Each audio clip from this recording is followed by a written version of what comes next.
Добрый вечер. Смотрите программу «Якутия Лайв». С вами Ирина Ефимова. Осталось ровно 37 дней до начала всероссийской акции «Тотальный диктант», столицей которого в этом году стал наш город Якутск. Но об этом чуть позже. В целом, идея создания этой акции зародилась в столице Сибири, в городе Новосибирск. Ее придумали студенты университета для своего развлечения.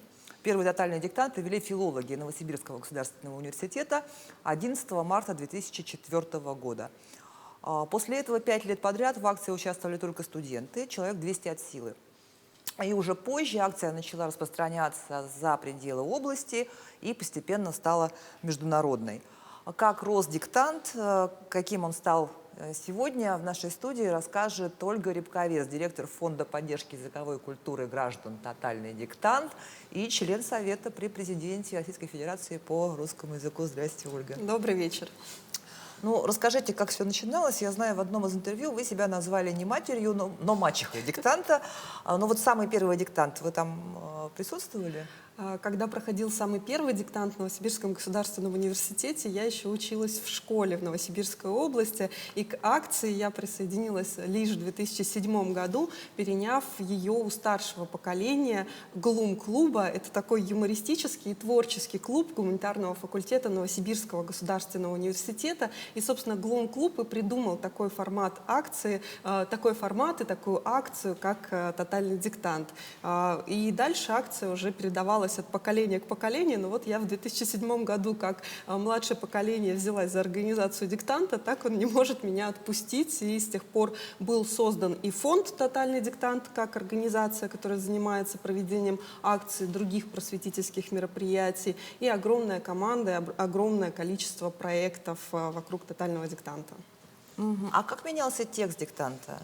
Каким он стал? То есть я знаю, что сначала брали просто готовые тексты из классических произведений, а теперь авторы специально пишут текст, да еще и разные варианты для разных часовых поясов.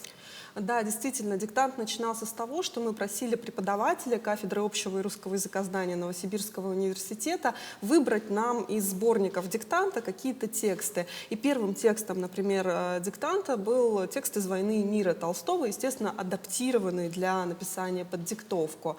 Затем мы боролись сразу с двумя проблемами. С одной стороны, в 2009 году мы пригласили Псоя Короленко, это такой известный филолог, перформансист, музыкант, для того, чтобы он продиктовал текст всем участникам акции в Новосибирске. И случилось так, что вместо обычных 200 человек на диктант пришло сразу больше 600, и мы поняли, что это новая возможность для развития акции и выхода ее на следующий уровень. У нас появился запрос от других площадок в городе, чтобы диктант проходил и у них, и в итоге мы подумали, что на много диктантов мы несколько человек, 20 человек, да, столько площадок ожидалось, не привезем, и начали думать об альтернативе какого-то звездного участия. И вот те же самые наши старшие товарищи, кто придумал вообще акцию «Тотальный диктант», в разговоре предложили: а давайте сделаем так, чтобы не кто-то диктовал известный, а кто-то писал известный. И мы начали думать, кто же это может быть. Тогда еще не был так развит интернет, не было у каждого писателя странички в Фейсбуке, и мы были скромные студенты, которые мало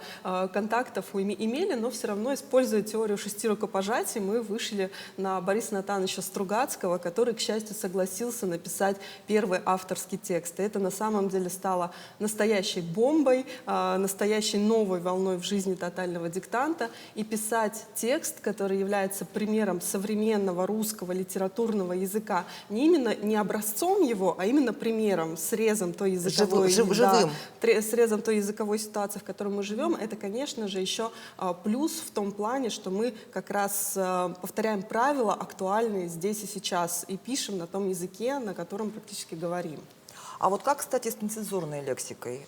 Потому что в последнее время в литературе, в современной литературе все это употребляется, все это печатается. Ну, естественно, в тексте «Тотального диктанта» такой лексики нет.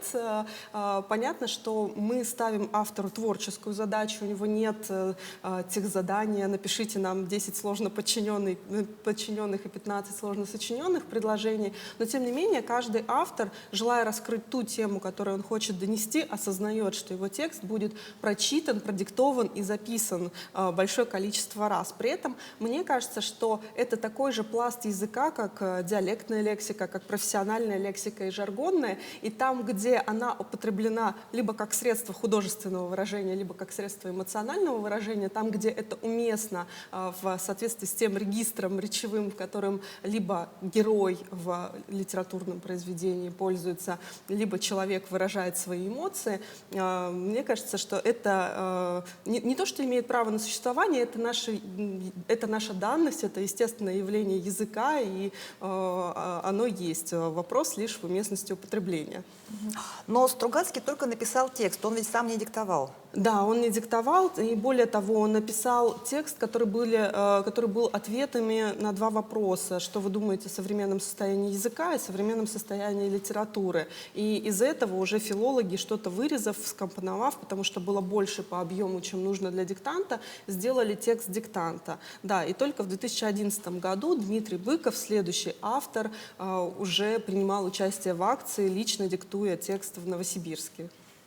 А тему, ну вот Стругацкому, получается, тему задали, попросили Да. порассуждать о языке и литературе, а дальше? А Дмитрий Львович выбрал тему сам, но это было и не случайно, потому что и обратились мы к нему, и вспомнив, не то чтобы вспомнили о том, что есть такой хороший писатель, но думали в первую очередь о нем, потому что у него есть прекрасный роман «Орфография», где он как раз рассуждает о языке. Да, один из любимых романов Да, моих. и текст «Тотального диктанта» как раз и есть еще одно размышление на эту тему. И вот здорово, когда мы в этом году запускали, например, онлайн-курс по пунктуации, там можно было бы буквально в поддержку этого онлайн-курса брать цитату о том, что тире — это знак отчаяния, о том, что запятые расставляют там, где нужно и не нужно, и так далее, и так далее. И самое главное, там есть действительно очень важное высказывание, что текст называется «Орфография как закон природы», и говорится, что это особая форма вежливости, утонченная форма вежливости, и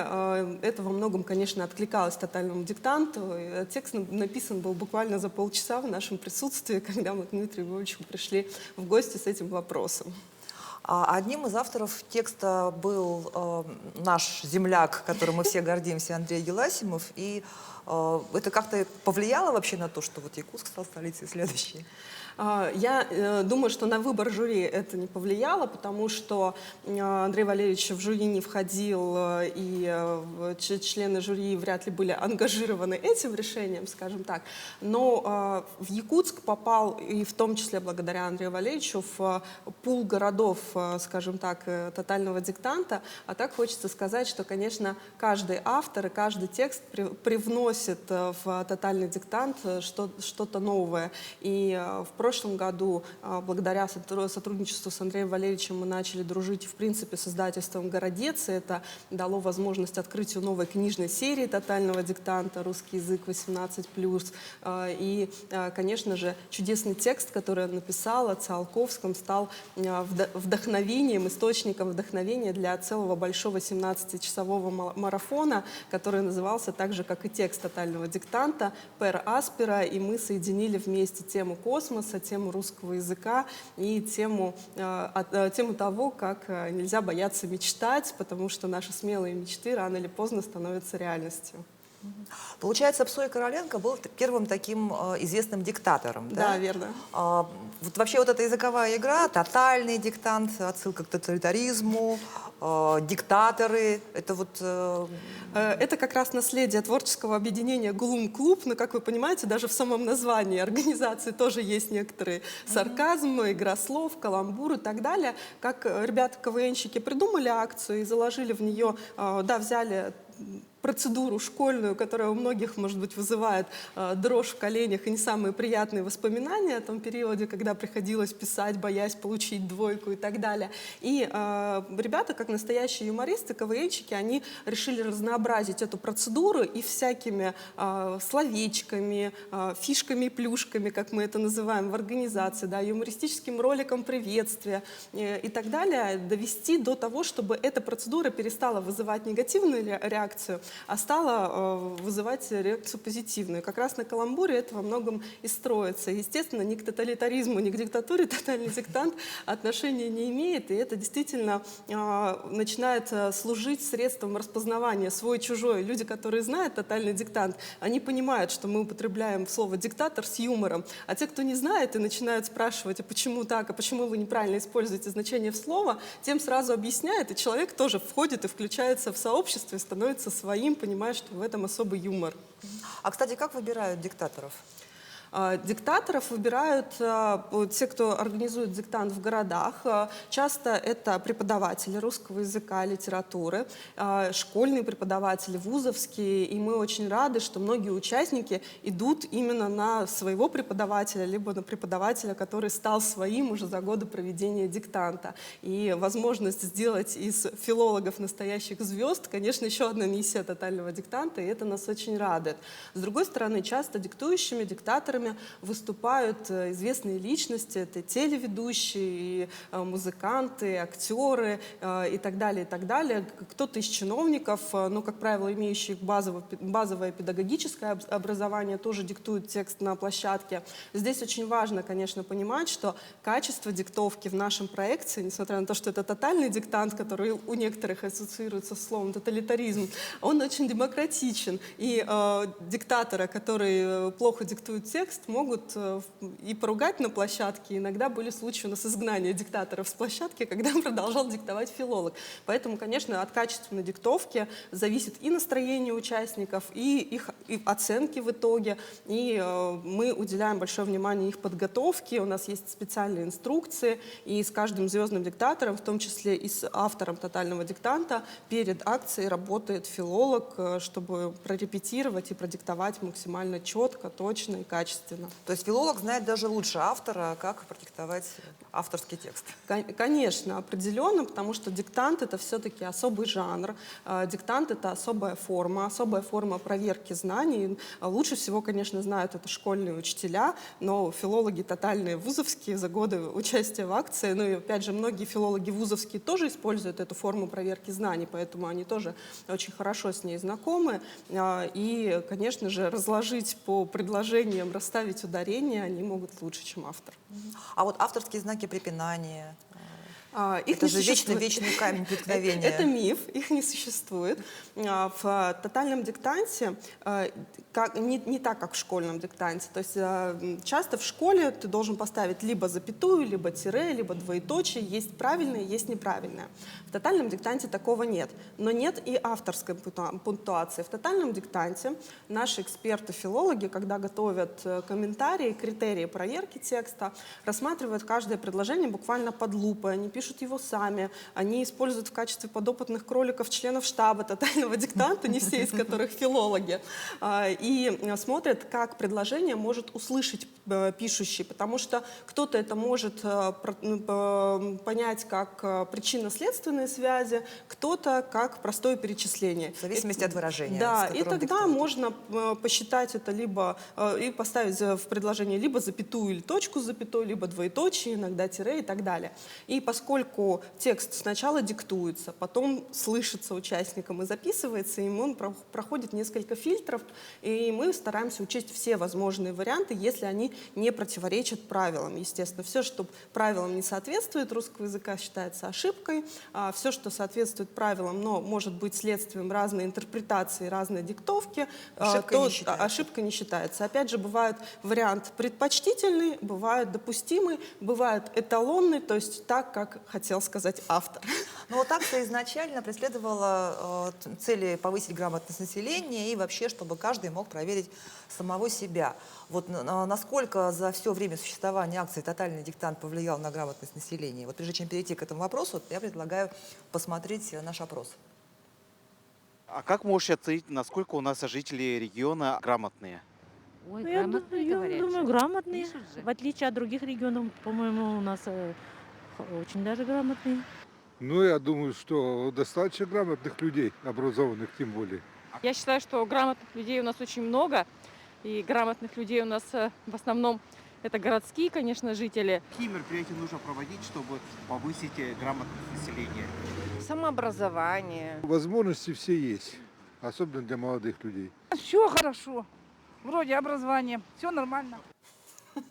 Ну что, давайте все-таки обсудим, как повлиял ли диктант на грамотность в целом. Здесь, видите, даже жители, среди которых проводили опрос, они показали, что существует разный подход к понятию грамотности. Для кого-то грамотность — это просто умение читать и писать. Для кого-то это владение нормами и правилами русского языка. Для кого-то это умение работать с информацией или просто базовое хорошее образование. Тотальный диктант говорит о грамотности действительно как о владении языковыми нормами. И здесь, с одной стороны, оценку какую-то объективную провести достаточно сложно, потому что акция добровольная, и каждый год на диктант приходят совершенно разные люди. Это один момент. Второй момент, что нельзя сравнивать города друг с другом, потому что, ну, например, в Иркутске текст диктанта написали 100 филологов, потому что они захотели прийти на диктант, а в другом городе на диктант захотела прийти бригада электриков. И понятно, что результаты филологов, скорее всего, будут в целом лучше, но это не значит, что в Иркутске люди грамотнее. Вот, поэтому, поскольку акция добровольная, вот такой срез уровня грамотности населения, естественно, мы провести не можем. Но мы заметили, что когда с 2011 года мы сначала начали проводить подготовительные курсы к тотальному диктанту, потом акция зашагала по стране и даже по планете и стала ежегодным мероприятием для многих. И вот тогда постепенно и неуклонно начал расти, например, процент отличников тотального диктанта. И растет он за счет тех людей, которые год от года ходят на курсы, которые постоянно работают над повышением уровня своей грамотности, они самостоятельно изучают какую-то литературу, либо проходят курсы тотального диктанта, либо читают книги, обращаются к грамоте.ру, к словарям, справочникам и так далее. И мы, я считаю, что успешно достаточно развенчиваем миф о том, что есть врожденная безграмотность. Нет, если работать регулярно, то может быть не в совершенстве, но все равно очень сильно можно повысить уровень своей грамотности. А врожденная грамотность есть или тут? Скорее мы можем говорить о начитанности, потому что те, кому легко дается правильное написание слов и предложений, скорее всего, очень много читали в детстве, очень много читали в школе, но, по крайней мере, опыт тотального диктанта показывает именно это. Поэтому не нужно отчаиваться тем, кто считает, что все потеряно, нужно работать, приходить обязательно на тотальный диктант, вдохновляться, получать мотивацию, заряд положительной энергии на то, чтобы дальше планомерно, год от года вести работу по повышению уровня грамотности. А вот, кстати, география диктанта, она растет сама по себе или вы как-то над этим специально работаете? Знаете, когда мы в 2011 году выходили за пределы Новосибирска, мы предлагали в первую очередь сибирским городам подключиться, присоединиться к акции, и многие отвечали на наш запрос. Где-то был официальный запрос, как, например, в Томске, а где-то это связи филологов, так к нам подключились Тюмень и Красноярск, где-то люди узнали о нас сами и обратились с просьбой, с желанием присоединиться к акции, как было, например, в Екатеринбурге. Дальше акция, конечно, развивалась во многом посредством сарафанного радио, и сейчас география расширяется и таким образом, и когда, например, к нам подключается целая организация. Например, в 2020 году сотрудники кадастровых служб по всей России организовывали площадки тотального диктанта, где было желание, где была возможность, и несколько городов за счет них подключилось к тотальному диктанту. Где-то тотальный диктант, например, пишут в точках кипения тоже сетевым образом, и кое-где они являются единственными, например, площадками в городе. А так бывает, знаете, когда координатор тотального диктанта, эта акция в первую очередь общественная и делается не организациями, не в первую очередь организациями, а людьми, неравнодушными волонтерами, энтузиастами. И бывают случаи, когда человек переезжает из одного города в другой, оставляет тотальный диктант кому-то другому, а сам начинает делать в другом городе. И так география тоже расширяется. Давайте посмотрим на экран, у нас есть небольшой сюжет на эту тему. Тотальный диктант в нашем регионе проводится с 2013 года. В первой акции приняли участие 750 человек. Тогда желающие писали всероссийский диктант на 2 площадках. Сегодня эта цифра увеличилась в разы. Почти каждый район Якутии ежегодно открывает свои площадки, чтобы присоединиться к всероссийской акции. За прошедшие 7 лет участие в тотальном диктанте приняло свыше 8 тысяч человек разных возрастов, национальностей, профессий, объединенных под одним девизом. Быть грамотным – это модно. Организаторы акции в прошлом году запустили голосование за право носить имя столицы тотального диктанта. Всего в голосовании было представлено 3 зарубежных и 10 российских городов, среди которых был заявлен и Якутск. Голосование проходило до 24 ноября на официальном сайте акции totaldict.ru. Если Якутск одержит победу, то это станет еще одним импульсом для развития нашего города. Ведь победа обеспечит дополнительную возможность для продвижения имиджа и бренда Республики Саха-Якутия. Кроме того, в этом случае в Якутск прилетит автор текста «Тотального диктанта 2021», популярный российский писатель Дмитрий Глуховский. Он хорошо известен аудитории благодаря серии постапокалиптических романов «Метро-2033», «Метро-2034», а также обширной книжной серии «Вселенная Метро-2033», художественное пространство которой, кстати, включена Якутия как место обитания снежного человека. И вот 6 февраля по итогам голосования решением жюри конкурса столицей тотального диктанта стал город Якутск. Ну вот, как было сказано в сюжете, автором текста стал на этот раз Дмитрий Глуховский. И у вас в Фейсбуке недавно появился такой небольшой обзор. Вот можно короткий пересказ для наших зрителей. Да, Дмитрий Глуховский был выбран штабом и филологическим советом тотального диктанта в этом году. Каждый год, выбирая автора, мы стараемся выбрать, во-первых, известного, значимого для современного литературного процесса писателя, во-вторых, познакомить аудиторию тотального диктанта с хорошей современной русской литературой, и в-третьих, возможно, привлечь к тотальному диктанту и к русскому языку аудиторию, которой интересен наш автор. Ну и, конечно, автор должен на все это согласиться, потому что он пишет оригинальный текст специально для акции и принимает участие в мероприятиях. И вот как раз, когда он соглашается, он не знает, в какой город он поедет в день тотального диктанта, и узнает это только на финале конкурса «Столица ТД». Так вот, Дмитрий Глуховский интересен не только тем, во-первых, он сам опровергает, и я не согласна с тем, что он жанровый писатель, что он писатель-фантаст, у него очень много разноплановых произведений, и моими любимыми, наверное, даже не «Метро» являются, у них все-таки аудитория такая более молодежная, не то, что я. Вот. Мне очень нравится, например, роман «Текст». Это как раз роман, по которому снят фильм с Александром Петровым в главной роли. Это роман очень реалистичный. Мне он нравится, конечно, своим стилем и своим языком. Я, как филолог, очень чувствую, когда автор через синтаксис, через определенный тип предложений задает особый ритм повествования, а Дмитрий как раз очень любит это. Он использует двоеточие для того, чтобы поставить паузу, для того, чтобы разрядить и разорвать текст. Кстати, это послужило причиной для долгих обсуждений именно текста тотального диктанта, потому что там важно было, чтобы предложения были не слишком короткие, чтобы интересно было их писать участникам. И вот такой действительно роман-текст очень-очень реалистичный получился и очень, как это сказать, трогающий и заставляющий задуматься. Да? Есть роман «Сумерки», он, конечно, как это сказать, сочетает в себе фантазию, фантастику и реальность. Он про конкистадоров, про достаточно давние времена, про 15 век. И в то же время пронизывает эта история реальность, где герой живет в настоящее время, и это превращается в некоторые его игры разума, и тоже очень-очень интересно его читать. Есть еще, поскольку у Дмитрия очень, как это сказать, и многожанровый он и по нему сняты фильмы, и он сам написал сценарий для сериала «Топи», который вышел совершенно недавно и сейчас очень активно обсуждается, гремит.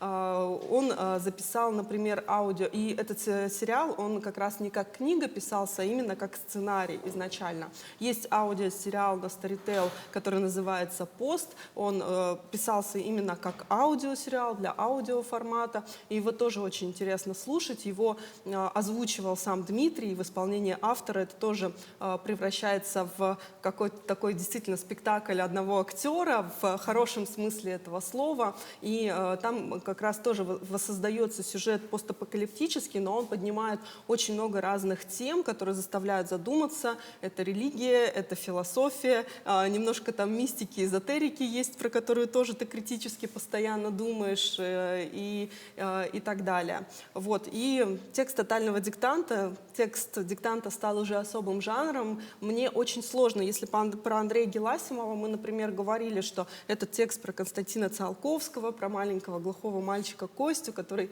не боялся мечтать и стал в конце концов основоположником российской и в принципе мировой теоретической космонавтики, то сказать, о чем текст тотального диктанта, написанный Дмитрием Глуховским, я не могу. Он про всех и про все сразу. Он про жизнь, он про предназначение человека, про роль семьи. Но это все очень абстрактные категории, поэтому обязательно нужно прийти на тотальный диктант и узнать, о чем же этот текст, послушать и написать его. И мы поняли, что если раньше текст тотального диктанта, ну и в этом году он разбит на части, его писали участники, можно было написать только в первой, например, часовой зоне и не думать о том, что уже было в остальных частях.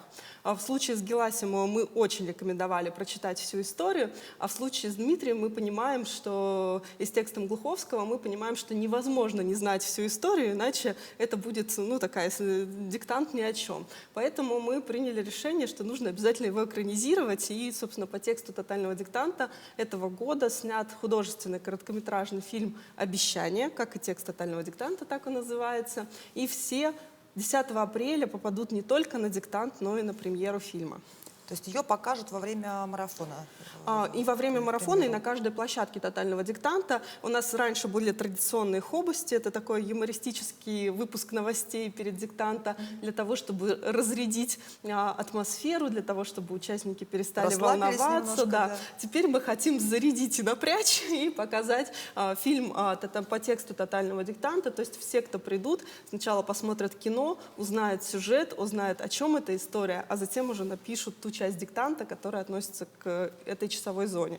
То есть получается, что история, которую написала, она разделена по часовым зонам. Да. А как вот текст распределяется? То есть линейно, да? То есть мы первую часть Да, напишем? да, вы узнаете начало. Ну, то есть вы пишете начало, а узнаете сразу все. И действительно, это была непростая задача. И когда мы, собственно, думали, как передать смысл, не передав слова, тогда идея кино и пришла, потому что это невозможно пересказать, невозможно изложить. И Дмитрий не только написал текст диктанта, но и написал сценарий к фильму. И действительно, сценарий не передает практически ни одной фразы точно из текста, но передает точно его суть. То есть сначала посмотрят кино, Да. и потом мы напишем первую часть истории. Да, вы напишите первую часть и передадите эстафету Западной Сибири, Уралу, который напишет часть вторую и так далее, и так далее. И всего сколько?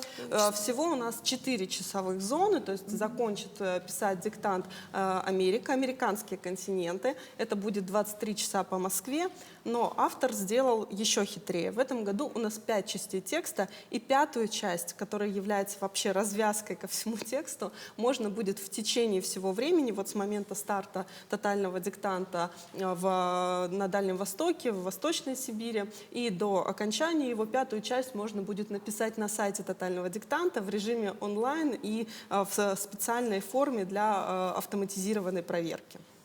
То есть заходишь на сайт, тебе диктуется вот эта пятая часть. Можно именно, да? выбрать «Написать онлайн», там диктовка в исполнении автора, и можно под нее записать и нажать кнопочку «Проверить». И сразу узнаешь не оценку? узнаешь, сразу отправляется. Дело в том, что мы не выставляем сразу оценку для того, чтобы учитывать еще все возможные варианты, которые филологи не успели учесть во время длительного тестирования, апробации и так далее. Как правило, пару таких моментов возникает, поэтому мы собираем все тексты, смотрим еще тепловую карту ошибок, вносим коррективы, если они появляются, и в понедельник, вторник участники узнают свои результаты. А бывает так, что вот качество написания текста, оно влияет потом на оценку? Ну, то есть в целом, если там все ошиблись в чем-то там одном.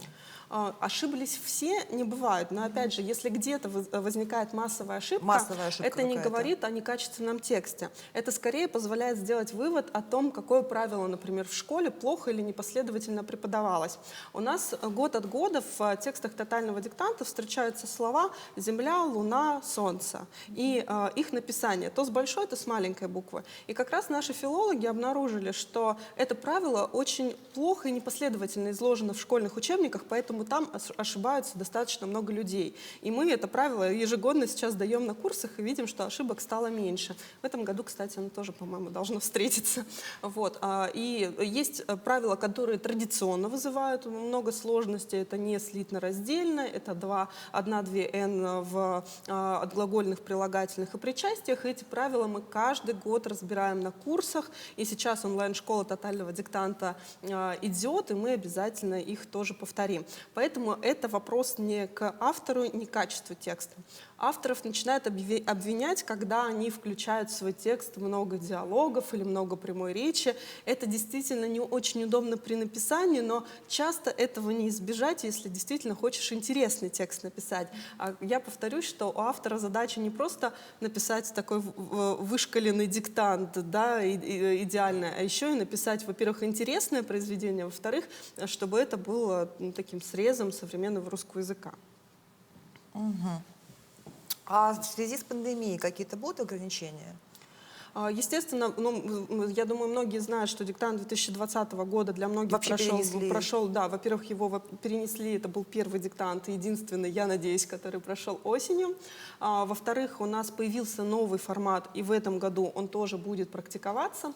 Этот формат называется «Пишем дома», когда можно либо скачать, либо заранее получить бланк и ручку, и ручкой от руки под трансляцию писать текст. То есть раньше существовали две формы: очно на площадке и в автоматизированной форме проверки. Вот сейчас формата существует 3. Ну вот, кстати, у жителей нашей республики у всех будет еще одна возможность написать диктант вместе с нами в прямом эфире НВК «Сахар». Да, это очень здорово, потому что это решает потенциальные сложности, например, с интернетом. Также можно взять бланк или просто листочек, написать текст, а затем у нас будут опубликованы разборы, и под эти разборы можно будет самостоятельно на сайте тотального диктанта проверить свою работу. Я надеюсь, что многие этой возможностью воспользуются. И еще одно новшество как раз в 2020 году и в связи с пандемией у нас появился новый интересный формат, сопровождающий тотальный диктант. Это онлайн-марафон. Это 18 часов прямого эфира, когда мы говорим о грамотности, о русском языке, о теме тотального диктанта. Если в прошлом году марафон был посвящен космосу, то в этом году марафон как раз посвящен и кино, и семье. Такой год кино в тотальном диктанте, потому что мы впервые сняли фильм. И про семью мы говорим, потому что это как раз заложено как ценность в тексте тотального диктанта. И 4 часа будет транслироваться и студия, и трансляция с главной площадки из Якутска, и Якутск станет частью марафона. Отлично. Ну что ж, спасибо вам, Ольга, большое за содержательную и приятную беседу. Я желаю вам и вашей команде удачно организовать акцию, чтобы, несмотря на пандемию, все прошло с еще большим охватом. Ну, а мы надеемся, что всероссийская акция «Тотальный диктант» действительно повлияет на грамотность людей. К слову, сейчас говорят, что отличники акции уже получают дополнительные какие-то бонусы при приеме на работу. Да, действительно, и в резюме люди указывают, иногда это служит плюсом при поступлении в качестве в портфолио. В системе Лидер ID от агентства Страт-инициатив это учитывается. Вот, поэтому это еще один стимул быть грамотным, поэтому не упускайте в этом году уникальный шанс стать участником акции в столице тотального диктанта в городе Якутске. На этом наш выпуск программы «Якутия Лайв» завершается. Следите за анонсами. До новых встреч!